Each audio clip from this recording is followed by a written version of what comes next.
Welcome, friends, to the Girl Mom Podcast. This is Kari, your host. Today's episode features a special friend of our family who graduated from Alabama in May 2022. I met Mary Frances Robertson when she was just in the 8th grade, and her mom invited me to speak to her Bible study. For years, Mary Frances was our babysitter, helping me juggle the craziness of 4 little girls and even teaching my youngest daughter, Camille, how to read. As Mary Frances went to college, I watched from afar and proudly cheered her on as she thrived at Alabama and rose up into some impressive positions like being a member of Capstone Men and Women, a young life leader, and president of her sorority, KD. Mary Frances is now back in Mountain Brook working as a wedding planner for Marie on me. Mary Frances is a terrific example of someone who went to college with a plan and stuck to that plan while also building incredible lifelong friendships and earning the respect of her classmates. She has a passion for pouring into the girls behind her and helping them pave their own path and also form intentional friendships in this season of life when they need it most. Mary Frances has been a huge blessing to me and my girls, and I am so excited for you to hear her wisdom on how to enjoy college while also keeping a good head on your shoulders.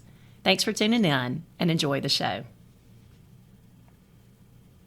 Welcome, Mary Frances. I am so excited to have you here today. And even just chatting beforehand got me really excited for what our listeners are going to hear from you.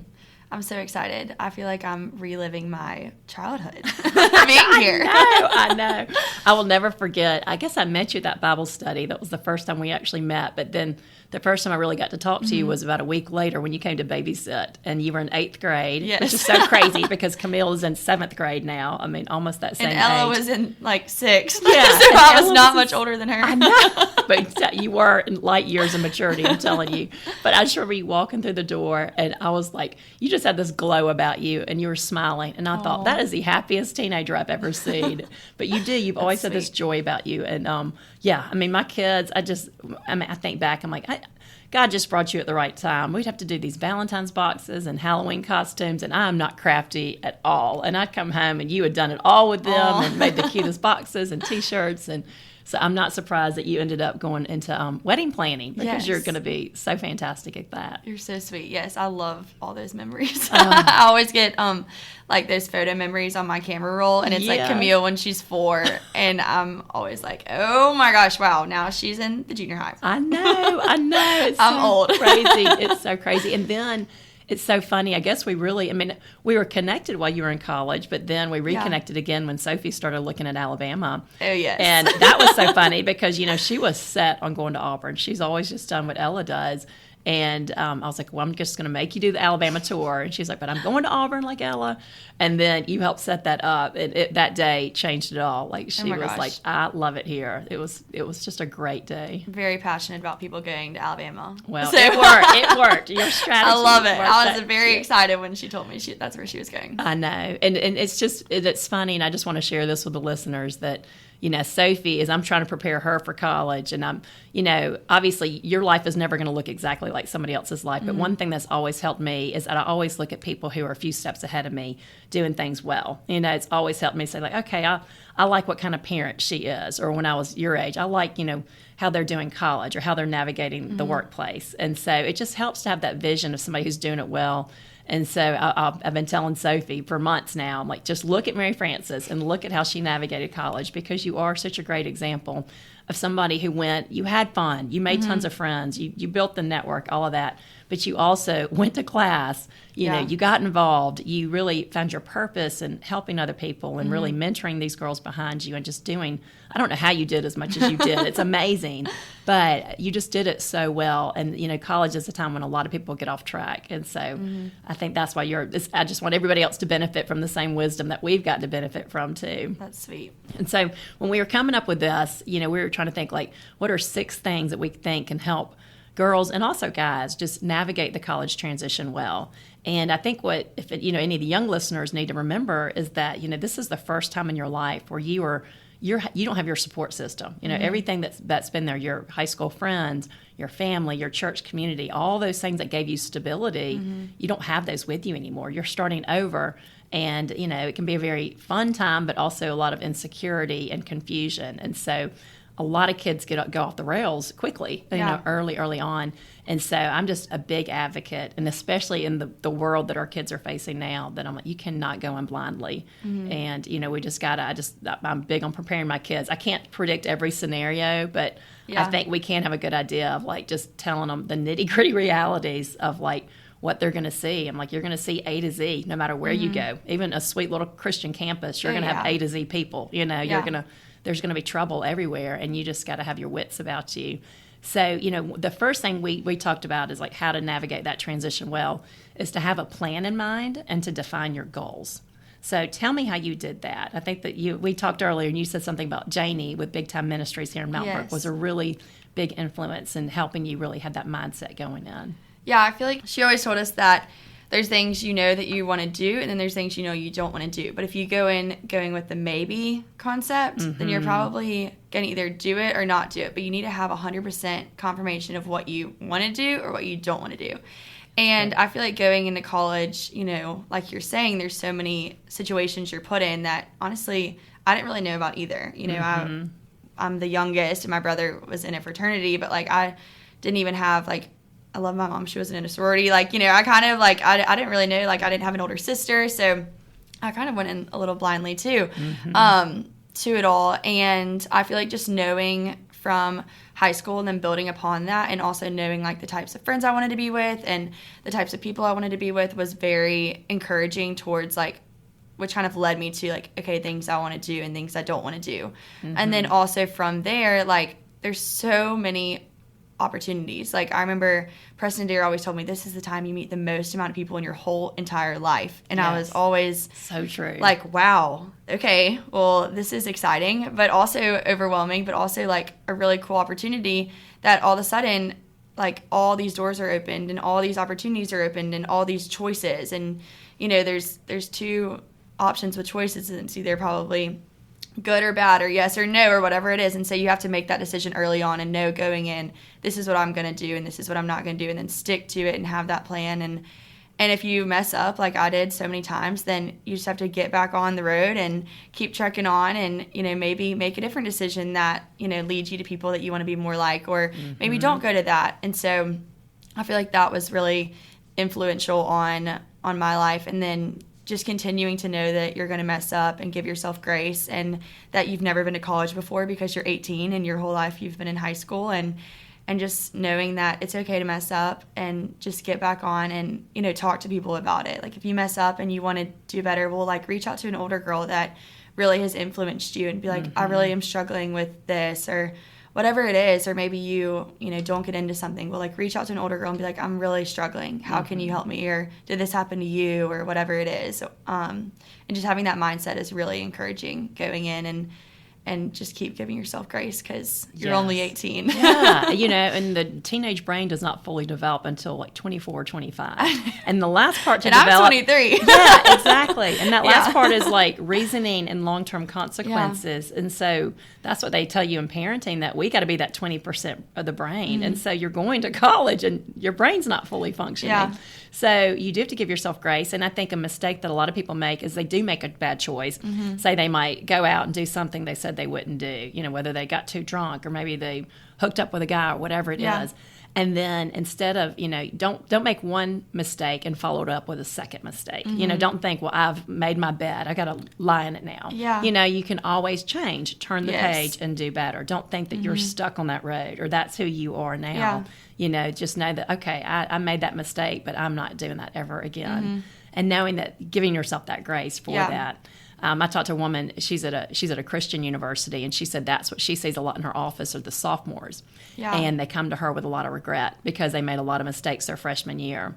And that's her big message to them is turn the page, give it to God, repent, give it to Him, ask for help to do better moving forward. But that doesn't define you, and you're not stuck in that lifestyle. Yeah. So just know, always be on guard against that. And, just like choices, we're talking about making choices and defining your goals in advance. Like, what am I going to do? What am I not going to do? So I think one thing, a starting point for that is like, I am going to go to class, which I know that sounds so simple. But I mean, I look back And I'm like, I knew people in college, and I'm thinking now, like, how did their parents not pull them out of school? Like, they didn't go to class all semester. Oh, yeah. Then they got a $1.20, and we're like, oh.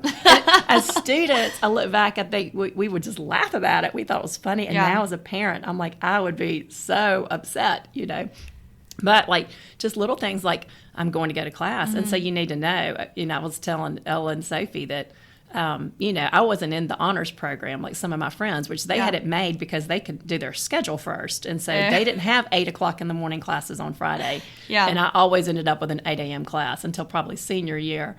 But that was one thing I really was committed to going to class. I was like, I might have been tired. I might not have felt like going, but rarely did I miss class. Yeah. And I think that's just one basic habit. That's a good habit to get into, because if you start doing little things here, missing that class or skipping that class, it just gets really easy to just not go at all. Yeah, and college too is such a gift. Like, we're so fortunate to even be able to get to like further our education and get all of these opportunities. So I feel like even just going to class and showing your professors that you want to be there goes so far that down the road one day, maybe it's the end of the semester, they might be like, hey, Mary Frances, like, you were really here all semester. I really think you should apply for this scholarship. Like, whatever it is, but like even the small movement of just sitting there in class and, maybe you don't pay attention some days. Like, we all, get distracted, but just being there and saying yes and going to what you're there for and just taking on every opportunity that there is such a gift, because so many people,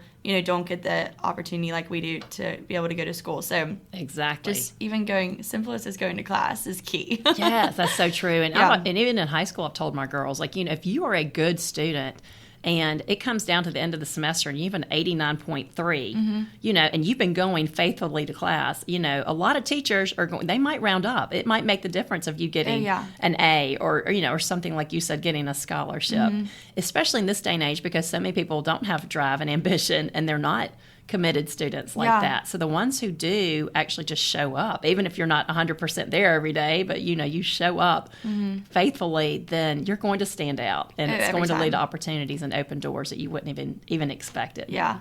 I always say too, this is on my tours I used to give, I always would say my number one piece of advice is get to know your professors. And just because I remember I would walk up to class and my friends, it'd be the first day of class and my friends would be like, oh, we have to wait, because I would want to stand in line with a few other kids to talk to the professor. And I would be like, y'all can go ahead and walk.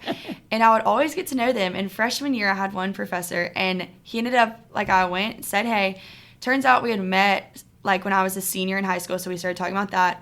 By the end of the semester, now, also, I was, like, one of, like, 6 girls in a class of, like, 200 boys. It was this, like, random elective that was honestly so great and helpful and led to so many other things. But by the end, he was like, hey, I really think you should apply for this scholarship. Ended up writing my letter of recommendation for it. Wow. And I told all my friends, I'm like, yo, you got to get to know your professors. Of course, I'm, like, being the nerd at the end, like, wanting to check in and say, hey, I'm on, like, a pretty easy class. But, I mean, it just pays, like, to just take it all in and just do all the things. And I probably didn't really learn to talk to my professors until after college. I mean, I would go to class in college, but in grad school, when Harry and I went back and got our MBAs, I was that nerd. I'd always, let me go talk to the teacher. I think, since I'm from Tuscaloosa, I'm like, I think that I know his daughter. I think I went to high school with his daughter. So that was always kind of an opening to conversation. But it does make it so much more fun. And we had a few professors. We went and had a beer with them. This was in grad school, because we had that conversation.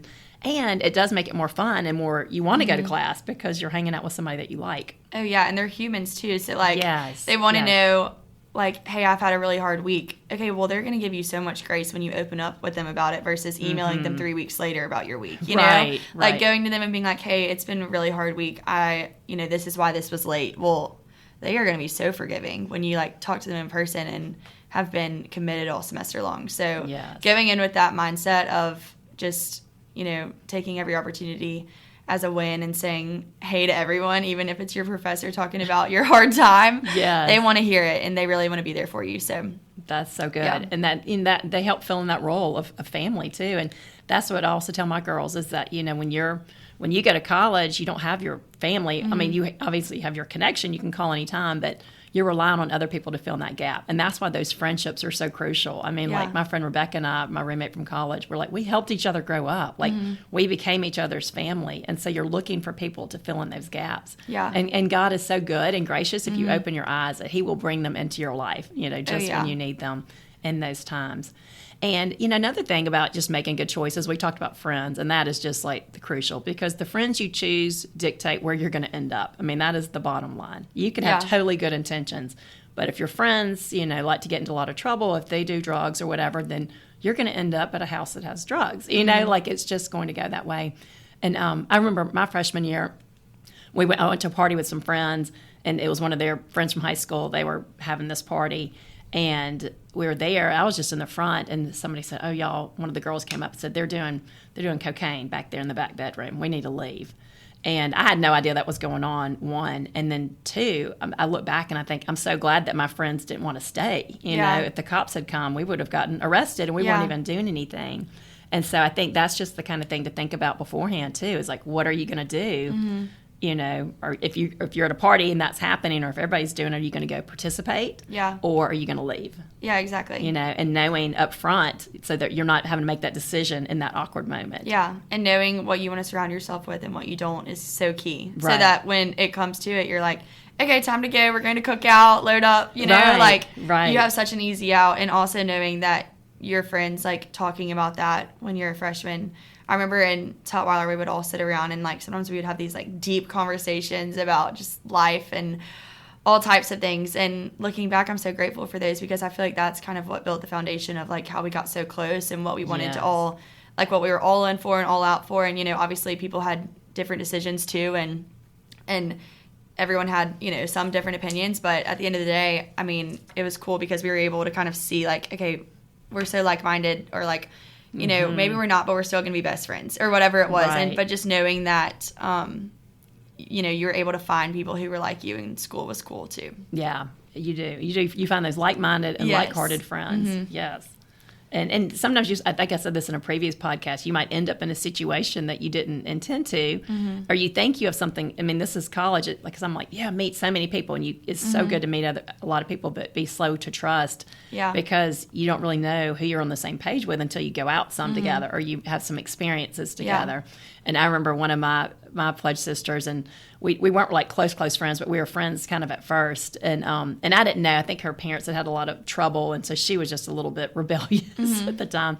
But she was like, "Hey, you want to go driving in my dad's Porsche?"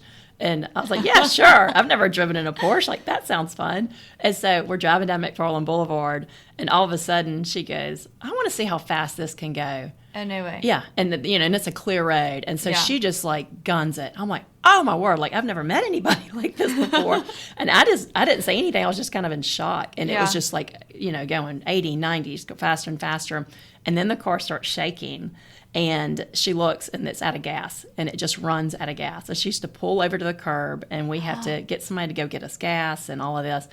And so I look back now as an adult, and I'm like, I think that was God saving us. I mean, like, that was a grace from God that it was out of gas. Yeah. And who knows what that might have prevented. And so I still like this girl. Yeah. I still, thought, I loved being around her and having lunch with her and all that. But I realized that she was not somebody I probably need to be hanging out with. Yeah. And those are the kind of things you figure out your freshman year. And it takes some time to think. Oh, yeah. And I remember freshman year, too. It's kind of hard, and no one really talks about how it's hard, because you're just thrown into all these new situations that you're not sure about, with all these new people that, maybe they're your roommates, maybe they're in your sorority, whatever it is, and you're like just kind of bopping around town. You really don't even know campus well, and so you're just kind of doing your thing, and it's really overwhelming, but also it's cool because everyone's in the same boat, even if no one acts like they are. Right. I was from Birmingham, and I'm sure I probably acted like I ran Tuscaloosa, even though I didn't. I probably acted like, oh, this is where we would tailgate or whatever it was. And really, I was just the same freshman as if I was from out of state. I didn't know much about campus, and I didn't know much about college. And I was also in the same boat of meeting new people every day. So and that's such a good thing to keep in mind, is that, like, even if you're insecure, everybody else is insecure too. Yeah. It's like when you start middle school or high school, when everybody's new, or you're all starting a new job. I mean, whenever you're in a boat where everybody is new to the situation, everybody's insecure and figuring it out, which is why it actually is such a great time to meet people before those friendships get established and before, as everybody's finding their way and they're trying to network and make all those connections. Exactly. And I've said this before too, and it's been so fascinating to me, like so many, especially when my first book came out, and I was kind of worried because I didn't have a lot of a lot of big name celebrities endorsing my book like a lot of my friends did. And I was like, I don't know how I'm going to get the word about this out. And God was just so gracious, and I just look back in several ways that he worked. But it turned out I was at the age where a lot of my friends were now leading Bible studies. And they were because of Alabama, I had so many connections. I just met so many people. And it was not my best friends who were leading these Bible studies. A lot of times it was an acquaintance or somebody I might have talked to if I saw them out, but we might not have gone out together. And they were the ones planning the event or leading a Bible study. And it was so sweet how God like wove them back into my story. And they weren't even a major part of my story when I was 18. Yeah. But such a testament that just being kind to everybody. And you never know how God's going to work your stories back together later, especially if you both come to have the same heart for the Lord, and you're doing similar work. Then it'll probably be the people you least expect that come back into the picture. Exactly. And that's been so cool to already see, like, the people that I met through Young Life or whatever it is, and now they're living here, and we were good friends in college, but it's like one of my friends I hang out with every single day, and we weren't even in the same grade, but we just happened to both do Young Life in Tuscaloosa, and then she went off to grad school, and now she lives here, and we literally hang out every single day. So it's just cool to already see that at 23 and even just 1 year post-grad, and so it's encouraging too to get to look forward to so much of just like the way that people loop back in your life too. Yes, I know. It is. It's just kind of like, that's kind of fun, like how God is going to surprise you in that sense. Yes, exactly. That's so good. Okay, so the first way to navigate college well is to have that plan in place and define your goals. Know what you will and won't do. And if you slip or make a mistake, turn the page, give it to God, ask him to help you do better moving forward. Know that you're not stuck on that path or that lifestyle just because you made a mistake. The second one we talked about is to be intentional. And you were really good about being intentional. And I think you talked about being intentional with friendship and also with people. So talk a little bit about that, how you did that. Yeah, so I feel like the best way to learn this kind of, especially in college, is one, just get to know everyone. and just the best way to be like this is just get to know everyone. I mean, I was obviously in a sorority, and there were 100 and probably 25 girls, I think, in my pledge class. And I knew most by name, especially freshman year, but then... Well, that's amazing, because I talked to a lot of people in different schools, and they're like, we have 150 in our pledge class, and I don't know half of them. Yeah. So that takes intentional effort. Like, that takes work on your part. But I love that you decided you were going to do that. Oh, yeah. And, I mean, even if, there were some girls that maybe would transfer in or... maybe I didn't know as well, maybe didn't come to chapter as often because of a certain reason. And, you just hit them with the, hey, girl, what's up? You never put your head down in the house when you're walking down the hall, because also, I mean, you don't want, like, looking back, I would have been so upset. And, if I had not known a girl or even, like, knew what she looked like in senior year, I'm like, who is that? That would have upset me so much. Yeah, that's a good vision to go in your freshman year. Just, like, try to know everyone. And obviously, it's going to be really hard because I look back and I'm like, okay, I'm already like, oh gosh, I forgot her name because I'm not with them every day. But just like, beat bopping around the house and saying hey and sitting with whoever. And I remember older girls too would just be like so intentional and be like, I want to take you out to coffee or let's go on a walk. This was the older girls in your sorority. Yes. And okay, we're going to really hone in on that because I think that is so important for girls to know, to be that person. Yes. And you did that, I know too. Well, it is just like, because, I mean, like we've been talking about, college is hard and college is scary. And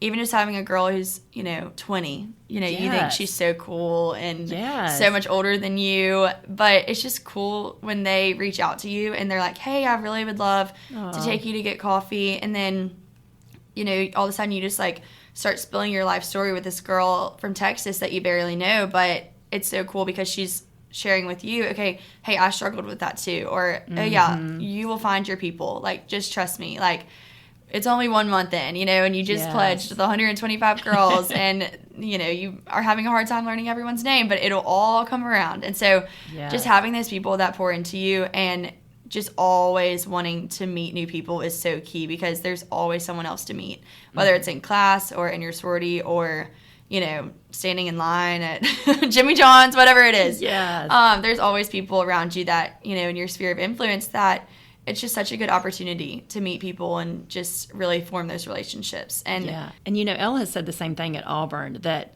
the older girls have just how helpful they were freshman year and just really help, especially when you're stuck or like, is this going to have closure to it, or I'm feeling this way, and they can just affirm like, I felt that way too, or I felt confused or lost or whatever. Yeah, and I just really want to, and this might be not only for the people who are going into college to kind of keep this in mind when you are the older girl, but I'm hoping that maybe some moms will forward this to their older girls who are in college. Maybe they're sophomores or juniors or seniors. Like, be that person. Yeah. And not only is it going to make your life so much more fulfilling and rich to be able to make those connections, like you'll find a purpose. That's how you find purpose, is by helping someone. And a lot of times the best person to help, or the best person to start with, is somebody behind you that's going through that, because you know what they're going through. It's fresh in your mind.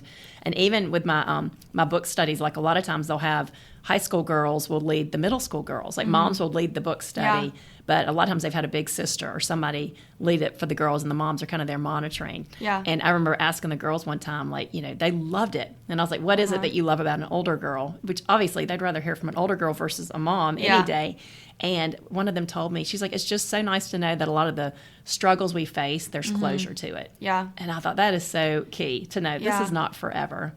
And, one thing I'm big on, I always say this in my talks for girls, is, big sisters set the tone for little sisters. And if you look at any team dynamic, any group dynamic, when there's a bad tone or when there's a superiority complex going on, it's usually because of how the oldest girls are acting or the oldest guys are acting, because they set the tone for everybody. And, Harry's uncle even said this uncle who's a very successful businessman.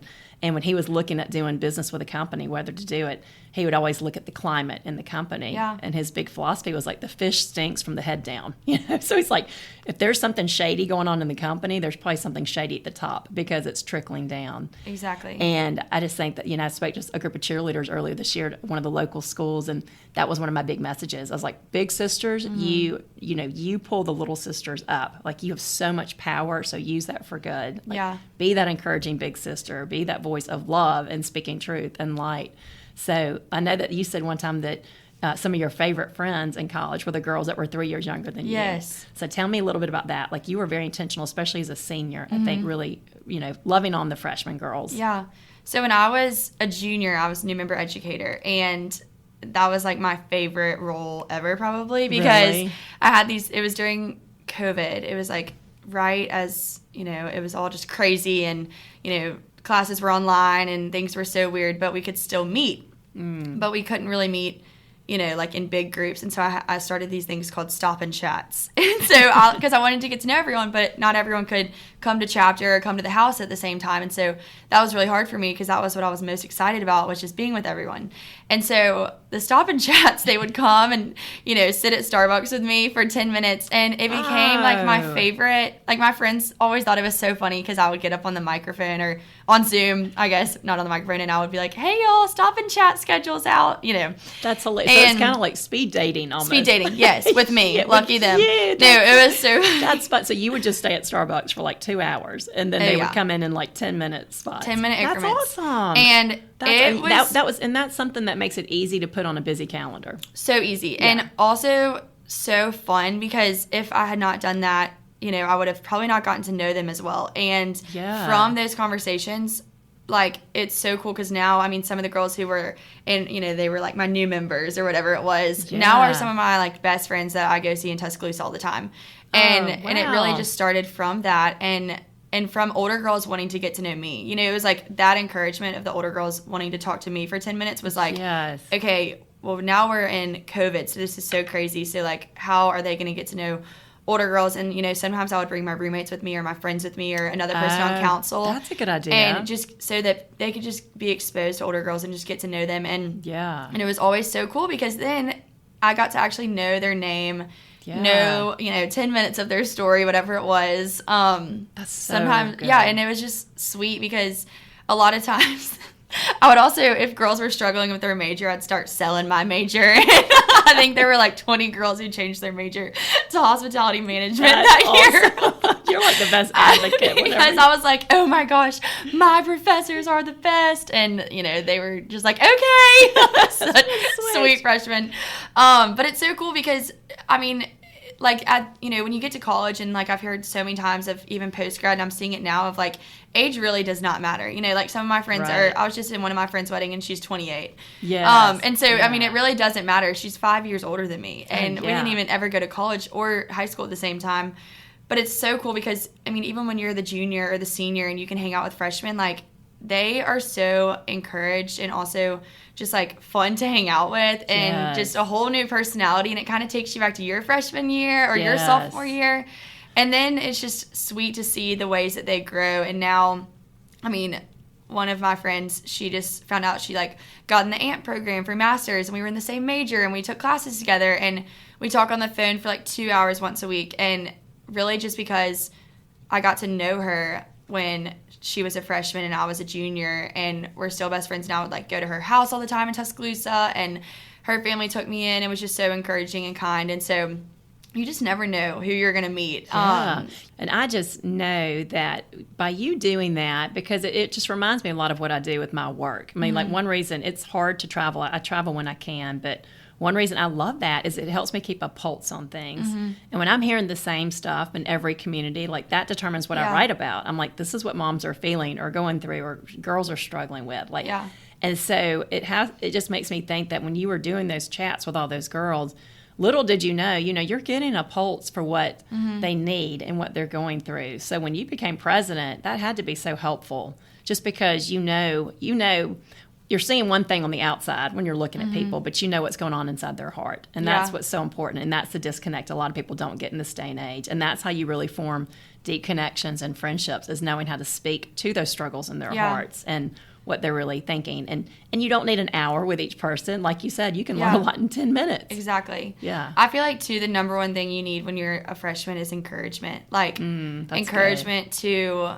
go for something or try out for something. I mean, there's so many, it's so cool to see girls who, I remember when, I was on Capstone and I would get all these girls, I'd be so excited for them to try out for Capstone, and honestly, none of them would make it, but it was so cool to see the way that they were determined. And that was so encouraging for me, because so many that did make Capstone, now I see them. And I mean, one just became the Panhellenic president. Wow. And I'm like, oh my gosh. Like, I remember when I was prepping you for Capstone, I was so excited for you to try out for Capstone. And that was not what the Lord had for you, but He had something so much greater, where your influence for you worked out so much better for you. And this was your path. And I mean, that is just like so crazy to see how far down the road she's come and how much she's grown. And there's so many other girls like that who will text me and be like, I just got this job. And it's just like sweet, awesome. Because I have older girls too that, like someone sat down with me and was like, I think you should do this. And that's the reason that like I did certain things, And you're bringing back memories. That's the reason I did things too in college. They're like, we want you to, be involved in SGA. Or we want you to try out for Capstone. Exactly. That's so true. And honestly, I love that, because I think, and you need those older girls, because at that age, you feel like such a failure, and there's such a stigma. Like, this next generation is just so scared to fail. Yeah. And just seeing that big picture perspective, like, you can't fail. Like, that experience of trying out, being nervous in that interview, I mean, that is going to help you with every future interview. You just don't even know it. And so it's not a waste. But at that age, it can feel like, well, if I didn't make it, why did I waste my time doing this? Exactly. But like you said, all that time they spent prepping, it didn't work out for that interview, but it led to other things down the road. Well, and so many girls too, like, they would be so discouraged when they didn't make it. And then all of a sudden, it would be like they got to know someone in the interview process, and they just even became friends. And I was like, that's exactly why you were there. That's exactly why you were in the waiting room. That's exactly why, but you put yourself out there. And, I had a friend who tried out this past year, and he was really nervous, and he would call me, and he's like, I don't know. But I was like, you're going to regret it if you don't do it. And the worst thing you can do is not make it. And, so what at the end of the day, like, I don't walk around in my capstan suit anymore, like, I'm like, that ship has sailed, but I'm like, at least, like, you're not going to have a regret if you, don't make it. And also you put yourself out there, and that's also so important too, to just like furthering yourself as a person. So just putting yourself out there for any opportunity and anything that comes your way, and just saying yes to that type of stuff is really how you're going to grow, even when you're 18 and you're like, I am not good at this. Like, I might not be good at this. And when I was 18, I'm sure I walked in there nervous wreck, and I know my answers were horrible. And, I didn't make it. And I needed the year to recover and also, like, get involved in other things and mature as a person and, really figure out what I wanted to do while I was there. And so everything happens for a reason, and knowing that and just taking every opportunity as a growing opportunity and going from there is so key. Oh, it's so true. And it is true. And just not, like you said, not stopping just because it didn't work out. Because I did the exact opposite. And it's funny, God has used that story. I have a story I shared that I tried out for capstone my freshman year. This is why I was so excited when you did make it. Because my first interview, I didn't make it freshman year, and it was like the worst interview of my life. Like, I cringe just thinking about it. I just was so tongue-tied, just totally froze. And we were talking about this beforehand, too. It's funny, like, throughout college, the guy who was the president of the group at the time, he was in my interview, and I'd see him out, even like my junior year, and he's like, you need to try out again. I'm like, no way, I'm not doing it. And I'm like, now look back, and I'm like, the president of the group was telling me to try out again. He's witnessed how bad it was, and he still told me I should have tried out again. But in my head, I thought, no way, I failed. I don't ever want to put myself in that position again. And that's just a bad mentality to take through life. And I'm so perfectionistic by nature. But I've really had to get over that. And one thing that's helped me do that was through writing, because I wrote for 7 years, and I can't even tell you how much rejection I got. Just trying to pitch to agents and publishers, nothing worked out. But I'm so thankful now. Like, I needed those years of growth, and I needed to toughen up. And it's a test. Like, it tests how much you want it when you can keep persevering and you do try again, even when you don't make it. And so now, I don't want to say failure doesn't really scare me, but it's lost its sting, because I'm like, okay, if it doesn't work out, then, we'll just try something else. And, like, trusting what the Lord has for you, when you don't get something, I think I'm so dramatic when I say it, but, like, I was so disappointed because I was, I kind of, I was, like, the only person out of my whole sorority to make the second cut or whatever it was, and I was like, oh, this is it. Like, this was your freshman year? My freshman year, and I was so confident, and then I didn't get it, and I was so disappointed, but also being like, and I was so disappointed for, like, 2 days. It took, like, someone, like, my friends honestly encouraging me and being like, hey, like, you want this so badly, and just, like, I had gone in wanting it. I had seen these older girls who did this, and they were like, you're going to get it. Like, you got it next year. Like, you got this. Yes. And them, like, getting me out of bed and being like, okay, but you're awesome, and, like, you cannot just, like, sit on this for the rest of your life and be upset. And whether it's, this organization or a job, for people that are seniors in college right now, like, you're going to have no's. And and knowing how you take those no's, and knowing that, okay, maybe you applied for this awesome job in Nashville, and that's where you knew you wanted to go, and your whole friend group's going there, and you don't get it, and then all of a sudden Atlanta opens up and you get that one. Okay, well, say yes to Atlanta, because Atlanta could bring all these opportunities and things that you couldn't even imagine that the Lord has for you, and Nashville was just a door closing. And so, like, failure doesn't define you, and just say yes to the doors that open and acknowledge the doors that close, because that's the Lord protecting you from something, and knowing that, like, this other path is, the way that you're going to go, and it's going to work out so great, and you always learn something from it as well. So that's so true. And like we said, like, and it's a test, like, how you feel afterward when you don't make something. It shows you, do you really want it for the right reasons? Are you willing to put in the work that it's going to take? And even, this is a middle school example, but it makes me think of Camille. Like, she tried out for cheerleader last year going into 7th grade, and she didn't make it. And she's a perfectionist like I am. And I thought she would not. I was like, there's no way she'll try it again. She'll just want to go back to guitar. And she doubled down this year. I love it. And I'm like, it was so rewarding to watch it as a mom. Like, it didn't come from any pushing on my part, because I was like, this is your call. If you want to try it again, we will go get the tumbling lessons and all these skills that you need, because she didn't have a lot of the skills to the level that she needed last year. And she really grew and worked. I've never had a child work so hard for something. Yeah. And I'm like, I had no idea she wanted it this badly. Yeah. And so, but then she made it this year. She made it back in March. And I mean, I just was crying for her. I'd never felt so happy because I'd seen so much hard work that went into it. Yeah. But, and I was, you know, there's so many blessings that happened in that year that she didn't make it. Like, I thank God for so many, the way it worked out. And she became better as a result. But it really is. Those are the things that test you as a human being. And you have to know your rejection or your losses are going to come at some point. Yeah. It's just a matter of when. Exactly.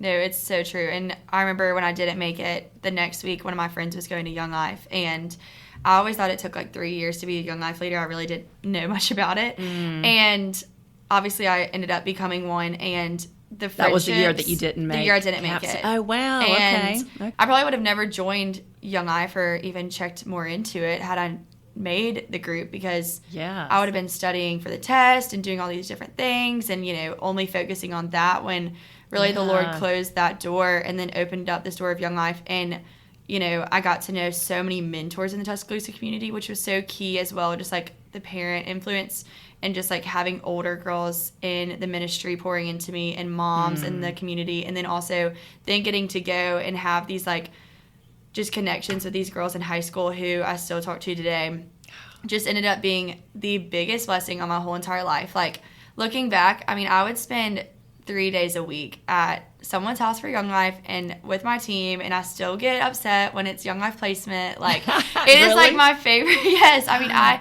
it was just so great. And it was so random, honestly. Like, and I always joke too with the, you know, like the leaders of it, because I literally think I went to like 4 training sessions when there were like 8 or 9. Like I went to the very end. Like I was caught at the very end of it. So like the fact that they even placed me somewhere is so crazy. And the fact that I even like bought all in to it was so crazy.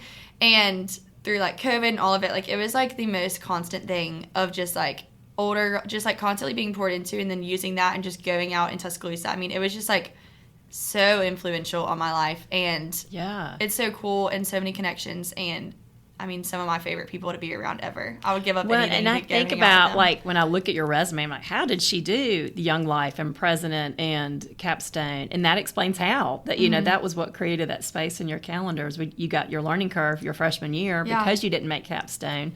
So it allowed you to really ultimately be able to do more than you probably would have done otherwise. Exactly. And just like the people being encouraging to me. You know, I'm a freshman and I remember going to them and saying like, I think I'm going to apply for Capstone again. And they were like, I was kind of nervous because, you know, I had been all in to Young Life. And they were like, okay, yeah, this is awesome. You know, they were your Young Life mentors. My like team and then the mentors there. Yeah. And they were like, you got this. You got cheerleaders. This. And I was so pumped because I, you know, was nervous about having that conversation of me wanting to also do something else. But the fact that they were so all into it and so just encouraging gave me so much hope, because I knew I wanted to be friends with all of these people in both groups. And I wanted to be able to manage it all. And I didn't know how I was going to do it. But the best way to do it is when they just gave me grace if I had to miss something. And they were still just the best friends in the midst of, you know, maybe I had to take a pop-up tour in the morning and couldn't go to campaigners, whatever it was. Well, you know, my co-leaders would just always be there. And, you know, that's maybe amazing. I slept in, I'm bad at my alarm. And they your were co-leaders so were gracious. Other college students, right? Yes. Wow, that says a lot for not being territorial. And exactly. Like, what, you're putting Capstone above us? Oh, no. Like, they were always so great. That's awesome. And that's the best way you can be. Yeah, and it's that's the like, Christian mentality, exactly, like, of what they're trying to you know, share with these high school students too. Oh yeah, like they knew that I was trying to do it all, and you know they were like, it's okay, like you got it, like they got you covered. Yes, always. And you know I tried to not miss, obviously, if like you know sometimes I would have to work on a game day when it would be camp weekend, but they would be like, hey, like wake up Saturday morning and drive over. And I'm like, okay, yeah, I will. And there was always, everything would just fall right into the place. And I really think that was the Lord just allowing me to be able to do both, because he knew I was so passionate about both. And it was just really cool looking back. Well, we're going to do it, and I'll link to Young Life too. Yes. That Ella, I told you too that she just became a Young Life leader in Auburn, and she's so excited. She just got placed with Auburn High School. Oh my gosh. And I've just loved hearing her talk about it. And she's the same way. I think it's twice a week, and she's just so pumped up. Yeah. And it's so cool because it was such a blessing to her when she was in high school. So I'm just such a big believer in Young Life, and I think most communities have one. So anybody listening, you know, if your child's looking for a good place to plug in your community, you know, look and see if there's a Young Life group somewhere, because is it usually college students that are mentoring the high school students? Is that right? Yes, most of the time, if there's like a college campus nearby, hopefully they have started Young Life there, and then they can pour into your students. And then if not, it's like young adults in the community, which is still so awesome. And they're still just as fun as the college kids, which is so cool too. So yeah, it's one of the greatest things. And I'm just so thankful that the Lord encouraged me to go out and do that. Yes. Oh, love it.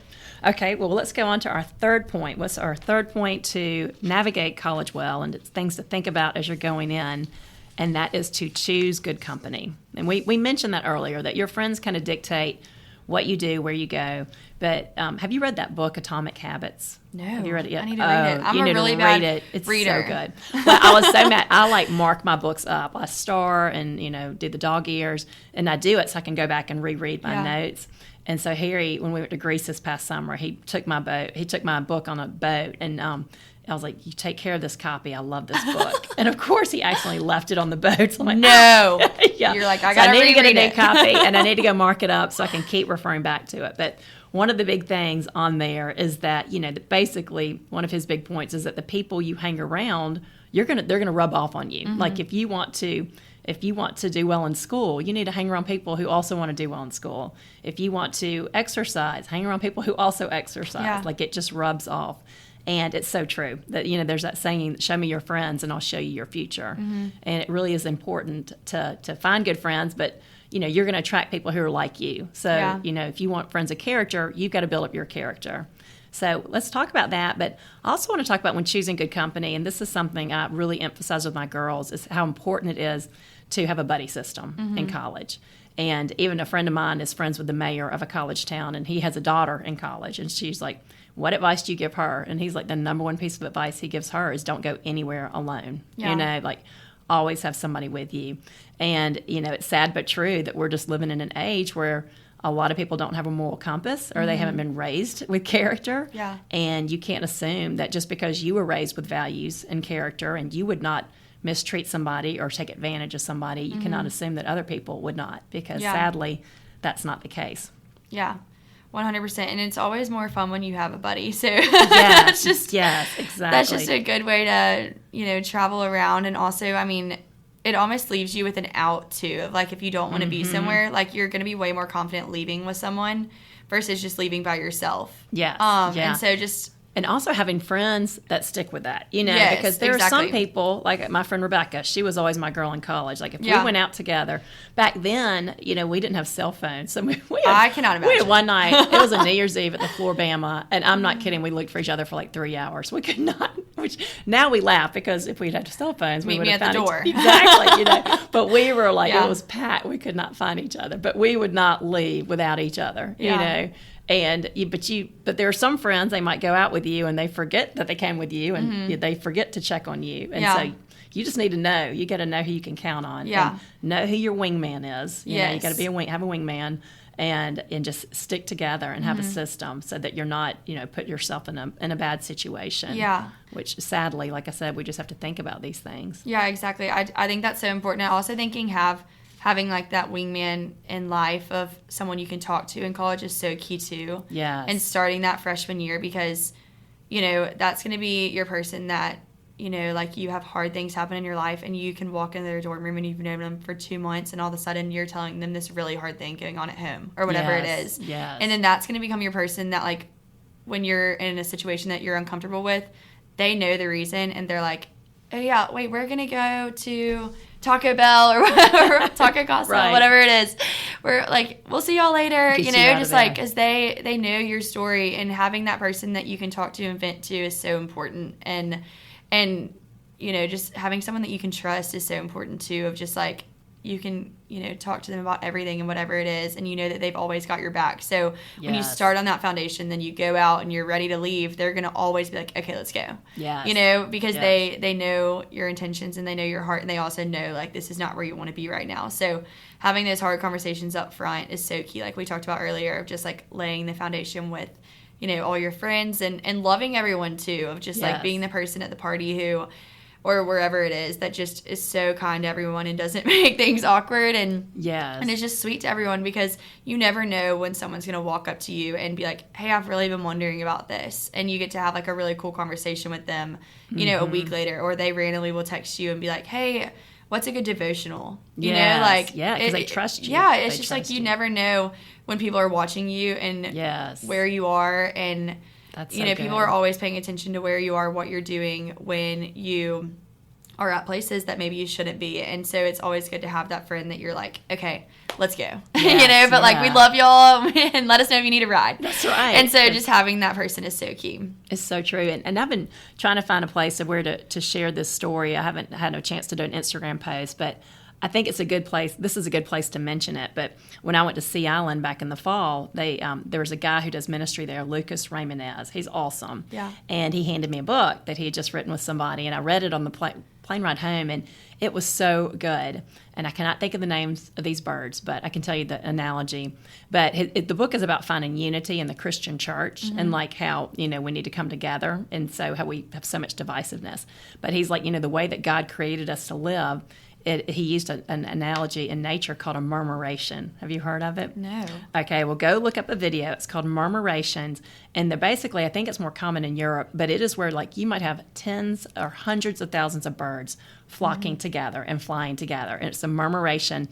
And it's like, it's one of those things that's like a phenomenon that makes you just stop and take notice. Like, you look with awe and wonder of what's going on in the sky. And the cool thing is, all of these birds are soaring, but nobody's colliding. So it's like, they call it like a ballet in the sky. It's like they are all in unison, they're all in harmony, they're all doing exactly what God created them to do, but nobody's colliding. And I can't think of the name of the birds, but the reason they do this is for protection from the enemy, because these birds are really small. And so when they're flying alone, they're very easy prey for, I think, a falcon, certain other birds to come and get them. Yeah. And so even these prey will sometimes be on the outskirts looking to see if any birds go off from the group. And so those are the ones that go attack.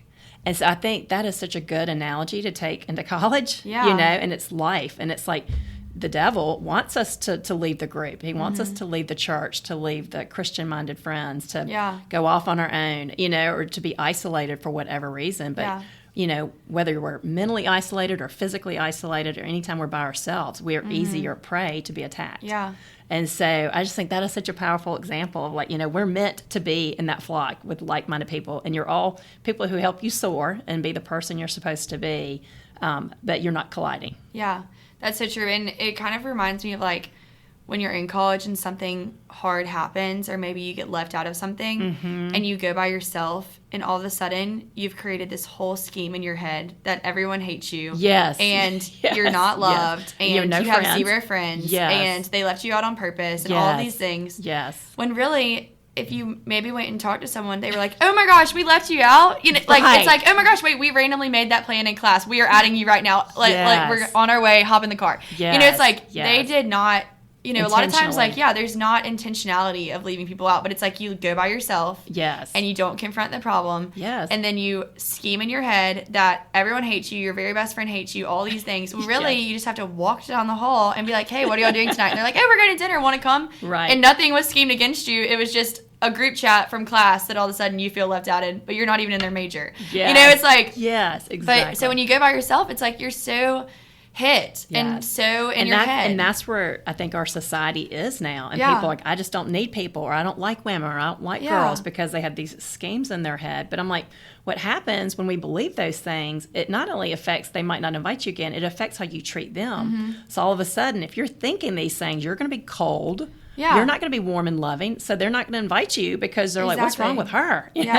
And it's because you've got this whole narrative in your head that's probably not even true. Exactly. But again, that's the enemy. Like, he wants us to be isolated from people. Well, and even just like when you, like we were talking about, when you don't make something and you go by yourself, Well, all of a sudden, you're a horrible speaker. You're not smart. Yeah. You know, you are never going to accomplish anything. You start telling yourself all these lies. Right. And when really, if you walk down the hall to your friend that always speaks life into you, they're like, hey, whoa. Yeah. You know, like, this was just not your year. Yeah. And this is why. And then, whoa, you're going to do all these great things. And this person already told me that they want you to do this. And it's like, all of a sudden, what you were about to get so upset about turns into like a life-giving conversation where you learn, okay, I am these things, or I can do this. And and it's so crazy how just having that person and that person to do life with and can just transform it all. It's so true. Even, Harry and I read a lot of these books of the church fathers. The crazier the world gets, I'm like, I'm going back to the saints and the church fathers and like the earliest writers,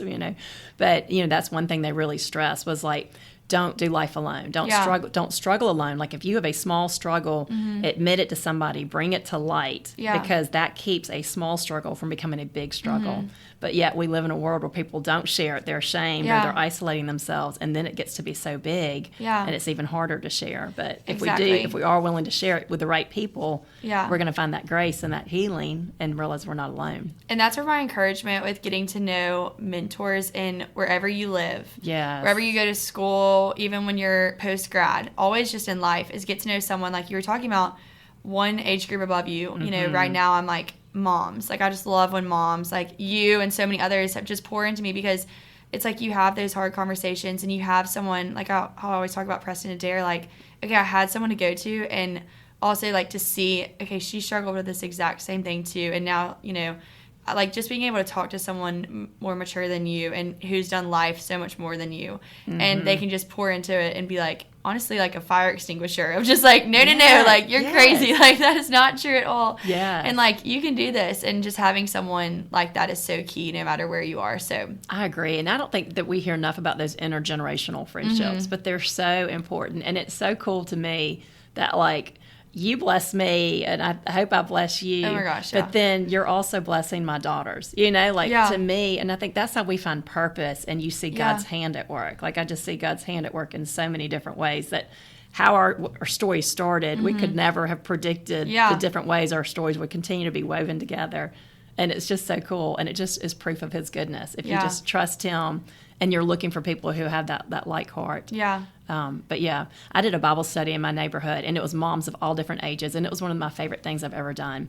But it was kind of like what you were saying, like there were some younger moms, and it just took me back to like, oh, I forgot those days. Yeah. I forgot, and they would laugh because it would, we'd finish at 9 or 9:30, and I'd be like, oh yeah, I've got to go home. My girl's got a tutor coming. And they're like, a tutor at 9:30 at night? This is when Ella and Xavier were both cheering. I'm like, just wait until your little babies who've been asleep since 7 p.m. Like, wait until they're teenagers. Oh, yeah. Like, it won't be unusual to have a tutor at 9 or 9:30 if they've got a late night with practices or whatever. And so it was just funny, and it was just neat to see. And I don't know. I just like you can offer something a little differently than you can even in your peer-to-peer friendships. Yeah, I think so too. And it's just cool, like, looking back. I'm like, I would have never thought I'd be friends with moms. Or like call a mom about something. And like Neely always like is just always so just like encouraging and supportive. And I'm like, I joke that like she's like my older sister and she's also my boss. So it's just funny. I'm like, you just never know who. No. Age is okay. Yeah. I mean, and you're like a mom's dream because like we talked about earlier, I mean, that's what your big fear as your daughters leave home is like, who's going to speak into their life? And it's like you're looking for the girls like you who will encourage them and be those good big sisters. So you're just such a blessing to our family and to sweet. So many other girls. You're sweet. Okay, let's see. So let's go on to our next point. I know we're running out of time here, but I want to get to these other points too. So the fourth way to navigate college well, we talked about saying no, setting boundaries, and getting comfortable with saying no. I mean, that kind of goes without saying. But again, knowing up front, pre-deciding what you will and won't do. Knowing that you're going to be uncomfortable. It's okay. You can handle 5 seconds of awkward. Yeah. And I always talk about, I have a mom friend, she's like, you wrote this in your book and I love it, but I talk about, 5-second decisions. And sometimes as parents, we even have those 5-second decisions. And sometimes that's where we give in, is we cave because it feels awkward. Yeah. And an example that comes to mind from a mom standpoint was, I had a friend a few years ago that she had her daughter and they were friends at the lake, and these boys came over, the 16-year-old boys, and wanted to take the girls out on their boat. And so she and her husband had to like kind of go to the side for a minute and say, hey, should we let them go? But, you know, other parents have trusted their kids with them. And she's like, well, we knew that they had been busted for drinking recently. And so she's like, I just didn't know. I didn't know if they'd been drinking that day. I didn't know enough about the situation. So they didn't let the girls go. Yeah.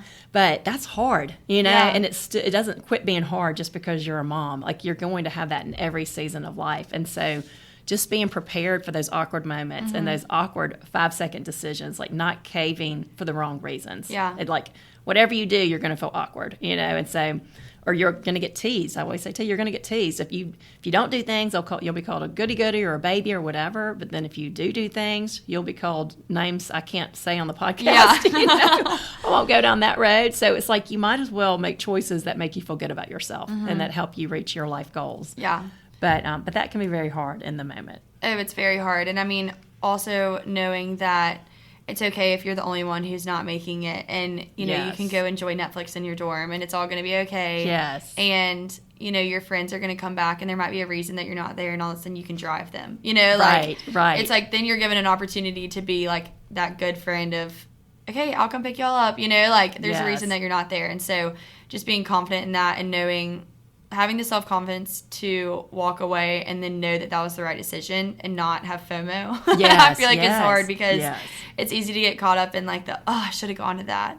Right. And, you know, you just can't live that way because you can't just live with all these regrets, and you can't just live, you know, regretting not going there every single time. Yes. You got to be confident in your decision and move on, and, you know, like we also talked, giving yourself grace, just turn the page the next day and say, okay, new day. Yep. You know, we're starting out strong. Yes, that's what God's mercies are new each morning. Yes, exactly. And just being confident in your decisions and your actions, and also just owning everything too. I feel like because, you know, there were so many mistakes that I made, and just like owning them and moving on, like we talked about, and just growing from them. I mean, there's so many examples that I'm sure I could give of just like, wow, I should have not done that. And, you know, like woke up feeling the next morning horrible. And then, you know, the next week I'm like, okay, no, you know, like I'm not going to do that. And so just knowing that, and always just learning and growing from every situation, and then just being confident and knowing that, you know, the Lord forgives you, and just turning to Him every day and trusting that, you know, you're just going to keep on your path, and don't get caught up in a slump when you make a bad decision, because that's what the devil wants you to do, is like start to go down that path instead of just turning to the Lord and being like, okay, new day, I'm trusting you. Let's go. You know? Yeah. And I even even just through the work that I do, I meet a lot of women my age who are still so, I don't want to say stuck, but just so regretful about their past, or who they were in college in the past. And I'm like, you know, God did not create us to live that way. No. You know, that you are not, you know, that's His mercies are new each morning. And truly, like, once we give our mistakes to Him, He can bring good from them. Yeah. You know, like He really can. And it's hard to believe that when you're in that situation. But, you know, we do the best that we know with what we know. We do the best we can with what we know at the time. Yeah. And we all make mistakes. And, you know, the biggest mistake of all is somebody that's just prideful, you know, like that never made a mistake and they're judging everybody else. Like, you know, that's the biggest mistake. You know, that's the biggest sin of all, is that pride in our heart. And so sometimes it is because of our mistakes that we have a heart for others who have made those mistakes. And I think Christine Kane has said, God uses rescued people to rescue people, which I've always loved that, you know, like, and I remember going to, dinner one night with some people that were in AA, and they were telling me about this friend that was really on the border and just like about to, you know, do something drastic with his life. And one of them went to his house that night and, you know, talked him out of it.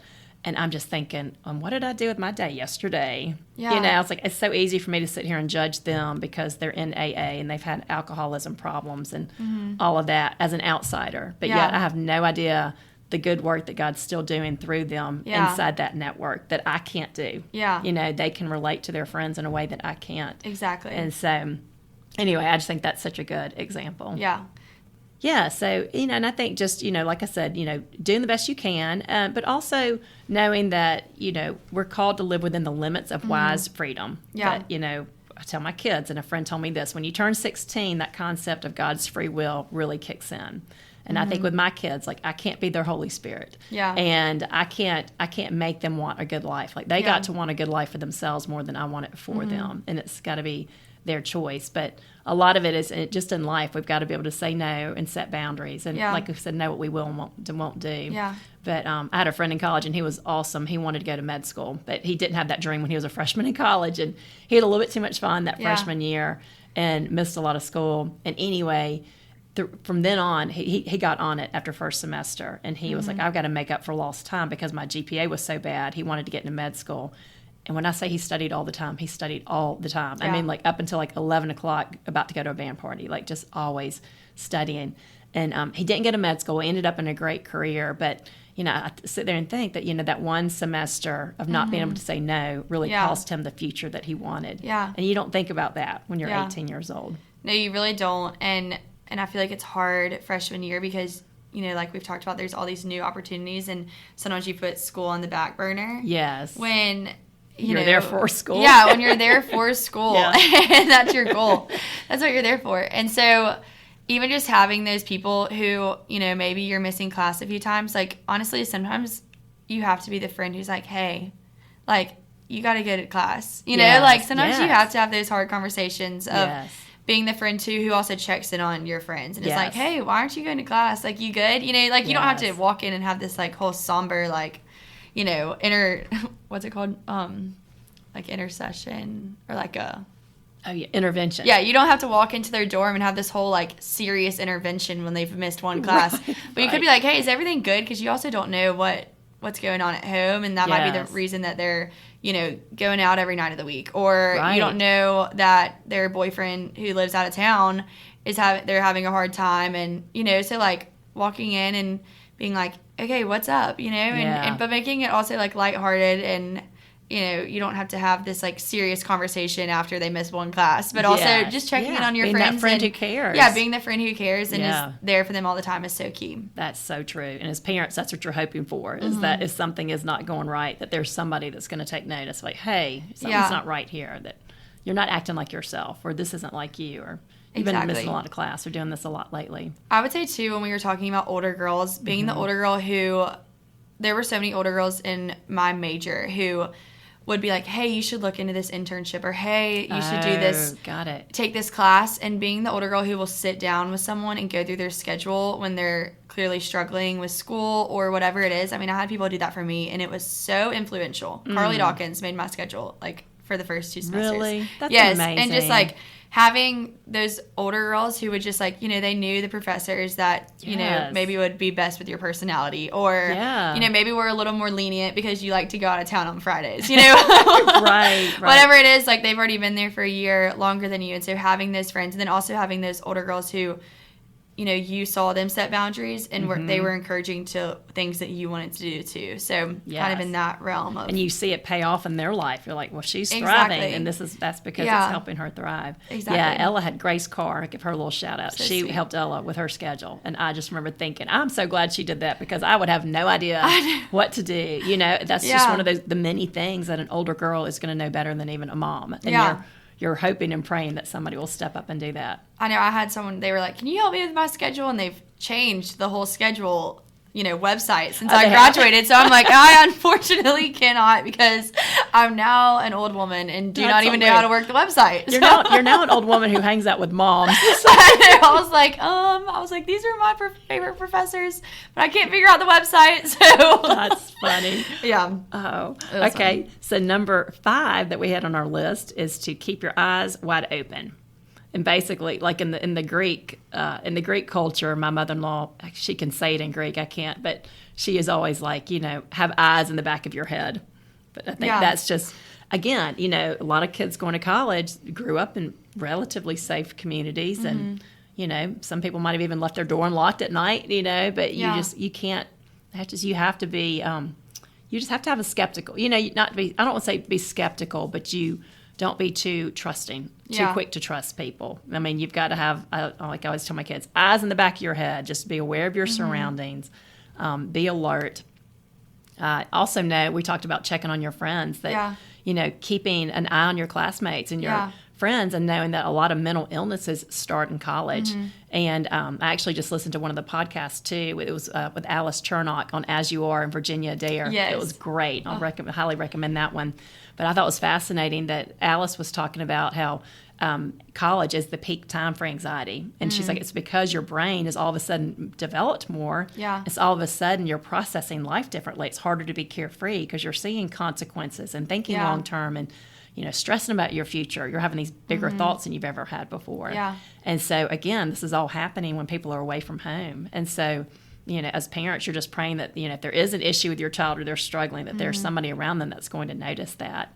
So just keeping your eyes open, not only like in a protective way, but just looking out for people. Yeah. And even I think back to college where sometimes, somebody was off the rails a little bit and you would just kind of laugh about it. Like, oh, that's funny. Yeah. And now I'm like, that's not funny. Like, somebody should have stepped in and had an intervention or done something, but nobody did. Exactly. And so, and that's a hard thing to do as a friend, but that's a test of true friendship. If somebody loves you enough that they would take that step. Yeah.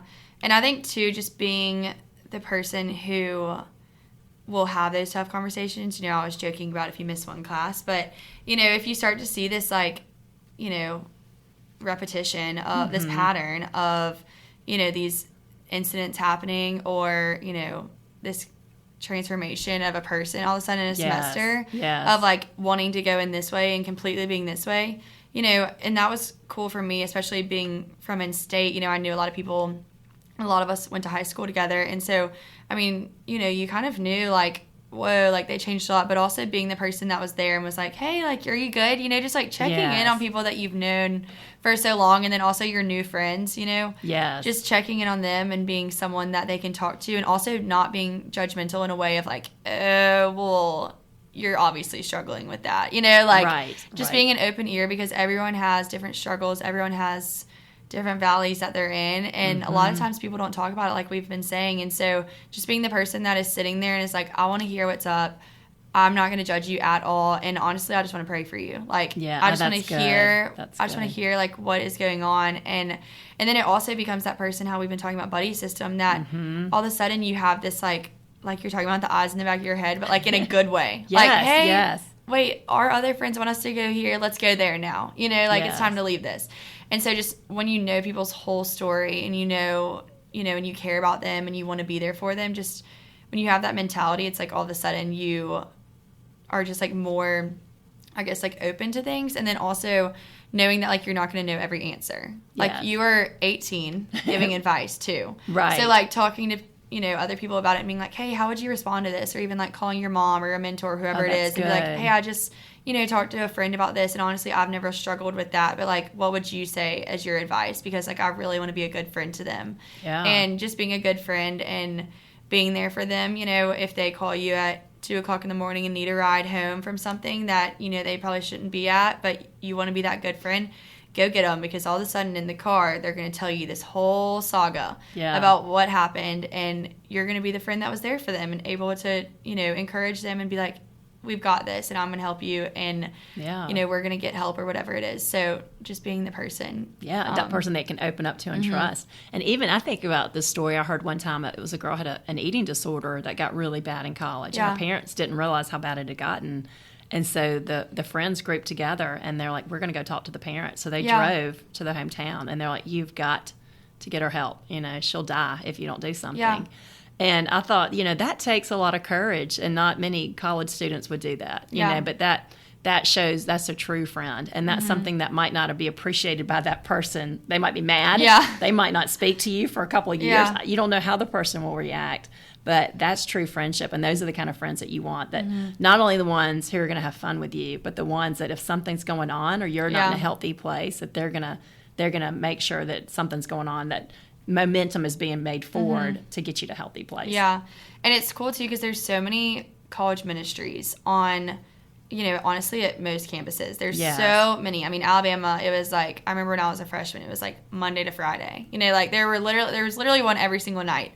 And that's also, like, if you're struggling and you're in college right now, like, there are so many people who literally want to sit and hear about what else is going on in your life, pray for you, and be that person that goes on walks with you. So, like, if you're maybe like, I don't have a friend that, I want to talk to about this, or maybe it's really hard. I mean, there are literally pastors who want to sit and hear about it at a coffee shop. I mean, there were pastors in Tuscaloosa who would sit at Monarch all day long. Really? And just hear, like, they would just talk to people, you know, whether they were talking about hard stuff or football games or whatever it was. Whatever you want to talk about. Yeah, like, whatever you want to talk about. They just want to be there for you. And there's so many people with a heart for college students. Like, if you live in a college town, you've got a heart for a college student. I just know it. I always say, I'm like, I would live in Tuscaloosa. And there are, and you're so right. I feel like there's so many people that have a heart for college students because anybody that's been there, you know, it is one of the most fun and one of the hardest seasons of life. Yes. And so, I mean, you just think, I wish I'd had this. I wish I'd had a person like that. So you brought up a good point. You talked about ministry. So we're going to go to our last point on navigating college well, and it might be the most important one.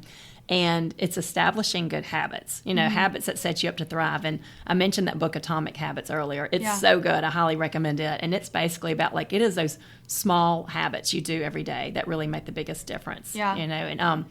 And so I was talking to a friend recently, and she was saying that she works in a college town, and she works with a lot of people who do ministry. And she's like, what do you think is key to somebody staying grounded when they're in college?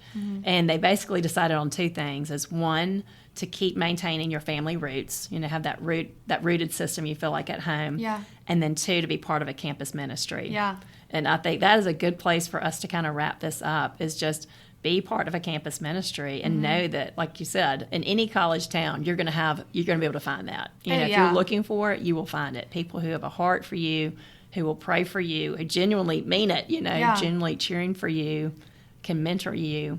Let's talk a little bit about that. Yeah, so it was cool because freshman year, I feel like there were, you know, a certain amount, and by that senior year, there were so many more ministries catered to so many different types of people. Really? So you saw the difference in 4 years? Yes. I mean, it was so cool to see the way that the Lord's moving in Tuscaloosa. I mean, my senior year, there was a ministry specifically for Greek students through RUF. And it was just like, but it was also kind of started by students in the Greek community. And I mean, that was just so cool to see because freshman year, that wasn't a thing. And so cool. And in the Catholic Church there at St. Francis, I went a few weeks ago.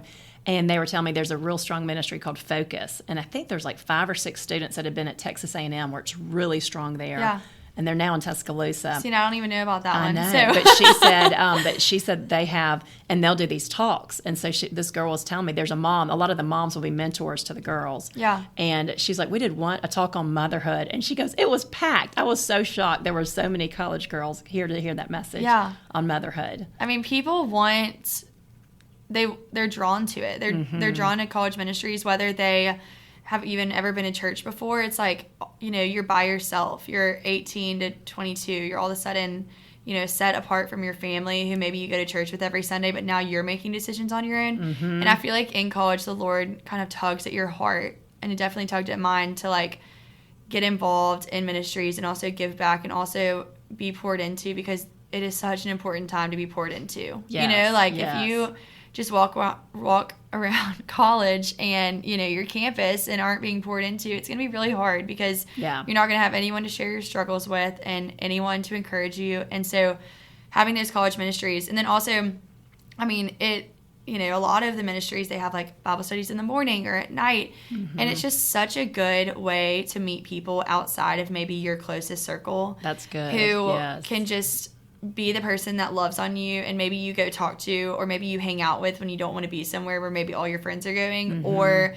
you know, they have Bible study in the morning where all of a sudden you're on this routine where you're waking up and going to Bible study in the morning, and that's how you're starting your day, and it's changing your whole day and your whole scope of your whole week. And so, so even getting involved in that one thing can absolutely transform, you know, just the way that you're going to live your life out in college. And I've seen so many people's lives changed through college ministry, and then now they're giving back as leaders and as mentors. So what did you see? Somebody that maybe just started going to church or was new to the faith? Yeah, and just people who, you know, I feel like a lot of people I saw or in my sorority, you know, they would like kind of have this little itch of encouragement of wanting to go. And there's one girl, she's a sophomore, and I knew her pretty well when I was there, and her older sister was in my grade, and I've seen her now, like, you know, I've been watching from afar because I've been here, but I've, like, just seen on Instagram, which is so crazy. But, like, I've just seen, like, she recently got baptized, like, started going to church, like, now, like, speaks about her faith all the time. And, like, it's just cool because, you know,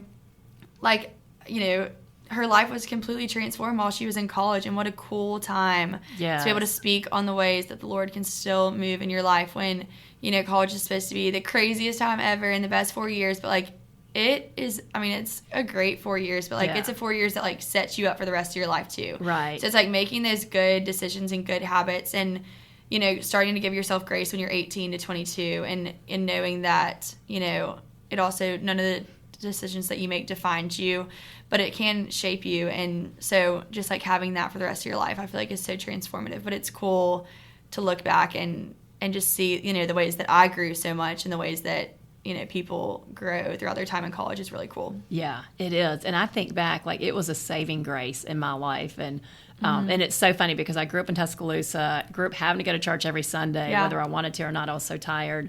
But I remember going to college and thinking, okay, this is awesome. I don't have to go to church anymore. That I can, my dad is not going to be on my case, or my mom's not going to be waking me up every Sunday morning. And I look back and I'm like, I'm sure it's my dad's prayers, but I met several of the friends that I met, the first friends that I met, we would just hit it off and meet them at a party on a Saturday night, and turned out they were Catholic. Like, hey, you want to go to church tomorrow? And they were planning to go by themselves. And so we've talked about that, just the importance, like, don't be scared, like, go to church by yourself. And I've told Sophia, like, I want you to go to church and I want you to bring a friend. Yeah. You know, like, because you never know. Like, I only went because a friend brought me to my own church. Yeah, exactly. I had no excuse not to go. And I'm like, but I'm thinking, okay, well, I just want to be with this friend. They seem kind of fun. Yeah. And what happened was, once I got there, I loved the priest. He was, you know, they're going to put good pastors and priests on a college campus. Oh, like, always. They're going to have really their strongest people there. And so he was just so good. And I just loved his messages.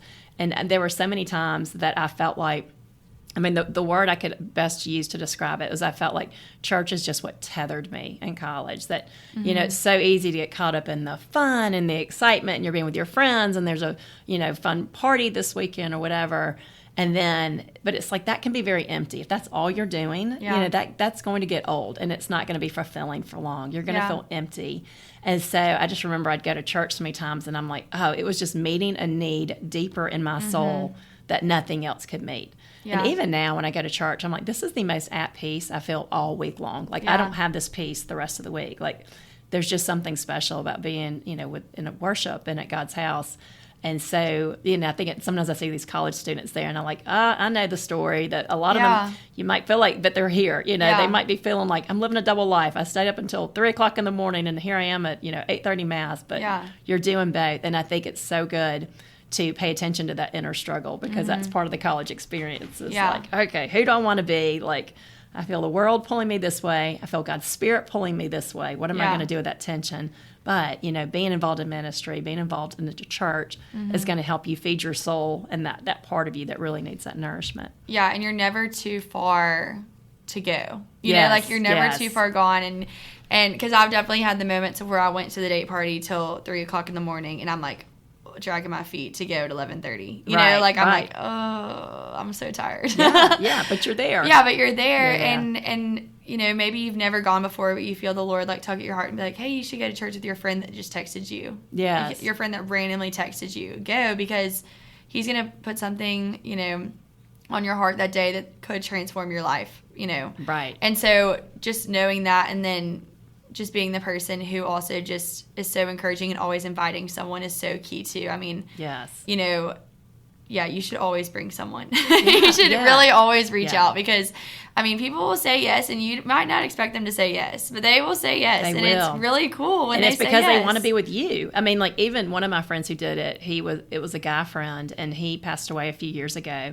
And it was in the middle, I had a bunch of stuff going on, and the funeral was 4 hours away. But I was like, you know what? I am going to that funeral because I want to tell his mom that he's the reason I went to church in college. You know, like, so not only what a great person he was, but I wanted to tell her, like, just that's such a powerful impact. I mean, like, I can't think of a better influence to have on somebody in that season of life. Oh, yeah. And so just know that not only if you're going to church, but if you're bringing a friend with you, it could really make a deeper impact than you think. Yeah. And, I mean, they could sit there and, you know, not get anything out of it because they're so distracted thinking about the night before. Or they could sit there and all of a sudden they're like lifting their hands in worship, and you're like, oh my gosh, okay. And I always tell my girls too, I'm like, even when they were little, I'm like, just try to get one message out of the service. Even if you only, I know you might tune out during the homily or whatever, but try to take away one nugget. And if you do that every time you go to church, when you've been going to church for a lot of years, it adds up. Yeah. I mean, that's really how it has impacted me the most, is like,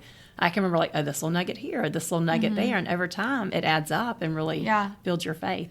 Yeah. Yeah, it's so cool to see. And it's just encouraging, too. Like, I remember walking into church in Tuscaloosa on Thursday nights. There was something called One. And, I mean, it would be a packed room.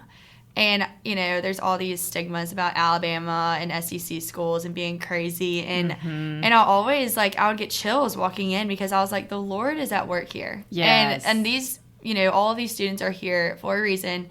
And they are so excited to be here on a Thursday night when there's swaps and date parties and all these things going on and their friends are going out or whatever it is. There's so many options. Right. And that's not what you see on the news. It's not what you see on the news at all. Yes. And I'm like, this needs to be on the news because people are, standing up on stage, just so pumped about what the Lord's doing in their life and in Tuscaloosa. And we need to talk about this. And, I mean, I've seen that on so many college campuses of just, there's so much at work. And so it's really cool. And I mean, we always joke. I'm like, I want to go back to Tuscaloosa and just walk in there one more time. I love it.